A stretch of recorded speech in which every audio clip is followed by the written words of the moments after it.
Hello, second graders. Welcome to Read Aloud. I will be reading chapter 9 from the City of Ember.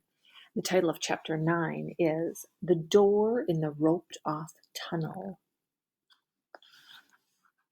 Lena saw Dune immediately. He was reaching up to set a book back on its shelf.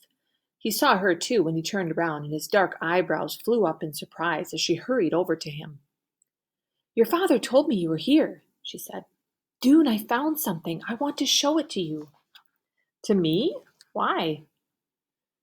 "I think it's important. It has to do with the pipeworks. Will you come to my house and see it?" "Now?" Dune asked. Lena nodded. Dune grabbed his old brown jacket and followed Lena out of the library and across the city to Quilliam Square. Granny's shop was closed and dark when they arrived, and so Lena was surprised when they went upstairs and saw Eveline Murdo sitting in her place by the window. "Your grandmother's in her bedroom," Mrs. Murdo said. "She didn't feel well, so she asked me to come." Poppy was sitting on the floor, banging a spoon on the leg of a chair. Lena introduced Dune, then led him into the room she shared with Poppy. He looked around, and Lena felt suddenly self-conscious, seeing her room through his eyes. It was a small room with a lot crammed into it.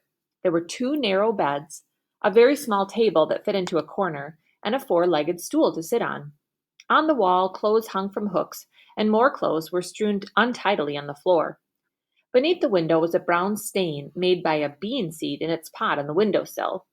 Lena had been watering it every night because she promised Clary she would. But it was still nothing but dirt, flat and unpromising.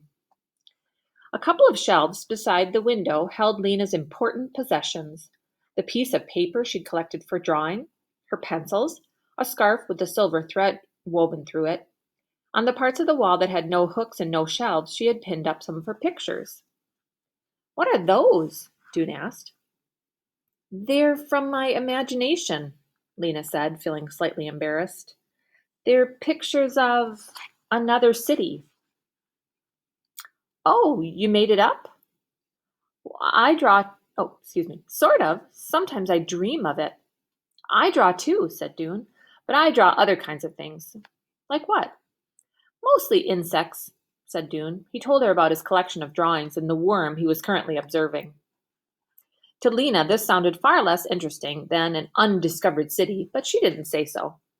She led Dune over to the table. "Here's what I want to show you," she said. She lifted the metal box. Before she could reach for the papers underneath, Dune took the box and started examining it. "Where did this come from?" he asked. "It was in the closet," Lena said. She told him about Granny's wild search and about finding the box with its lid open and Poppy with paper in her mouth.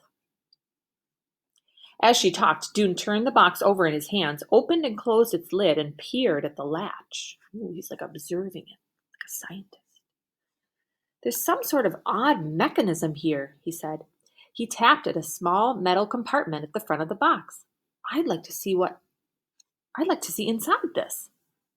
"Here's what was in the box," said Lena, lifting the covering paper from her patchwork of scraps. "At least, it's what's left of what was in there." Dune bent over, his hands on either side of the window. No. Dune bent over, his hands on either side of the paper. Lena said, "It's called Instructions for Egriston, or maybe Egrisman. Someone's name anyhow, maybe a mayor or guard. I just call it the instructions. I told the mayor about it. I thought maybe it was important. I wrote him a note, but he hasn't answered. I don't think he's interested." Dune said nothing. "You don't have to hold your breath," said Lena. "I glued the pieces down. Look," she said, pointing. "This word must be pipeworks, and this one river. And look at this one, door." Dune didn't answer. His hair had fallen forward, so Lena couldn't see the expression on his face. "I thought at first," Lena went on, "that it must be instructions for how to do something, how to fix the electricity maybe. But then I thought, what if it's instructions for going to another place?" Dune said nothing, so Lena went on. "I mean someplace that isn't here, like another city. I think these instructions say, go down into the pipeworks and look for a door." Dune brushed the hair back from his face, but he didn't straighten up. He gazed at the broken words and frowned. edge, he murmured. Small steel pan. What would that mean? Frying pan? Said Lena. But I don't know why there'd be a frying pan in the pipeworks. But Dune didn't answer. He seemed to be talking to himself. He kept reading, moving a finger along the line of words. Open? He whispered. Follow? So Dune is just like looking at the words, trying to figure it out. He's like, what does this mean? I can just see him doing that. Finally, he turned to look at Lena. I think you're right, he said. I think this is important. Oh, I was sure you'd think so, Lena cried. She was so relieved that her words poured out in a rush. Because you take things seriously. You told the truth to the mayor on assignment day. I didn't want to believe it, but then came the long blackout, and I knew things were as bad as you said. She stopped, breathless. She pointed to a word on the document. This door, she said. It has to be a door that leads out of Ember. I don't know, said Dune. Maybe, or a door that leads to something important, even if it isn't that. But it must be that. What else could be important enough to lock up in a fancy box? Well, I suppose it could be a storage room with some special tools in it or something. A look of surprise came over his face. Actually, I saw a door where I didn't expect to see one. Out in tunnel 351. It was locked. I thought it was an old supply closet. I wonder if that could be it. It must be, cried Lena. Her heart sped up. It wasn't anywhere near the river, Dune said doubtfully. That doesn't matter, Lena said. The river goes through the pipeworks, that's all. It's probably something like go down by the river, then go this way, and then that way. Maybe, said Dune. It must be, Lena cried. I know it is. It's the door that leads out of Ember. I don't know if that makes sense, said Dune. A door in the pipeworks could only lead to something underground, and how could that? Lena had no patience for Dune's reasoning.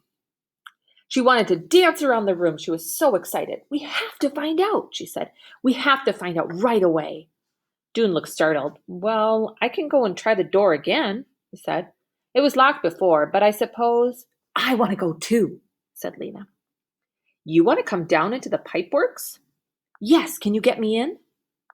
Dune thought for a moment. I think I can. If you come just at quitting time and wait outside the door, I'll stay out of sight until everyone is gone, and then I'll let you in. Tomorrow? Okay, tomorrow.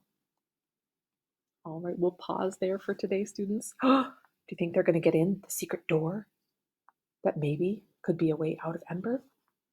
That's what Lena thinks. Dune isn't so sure.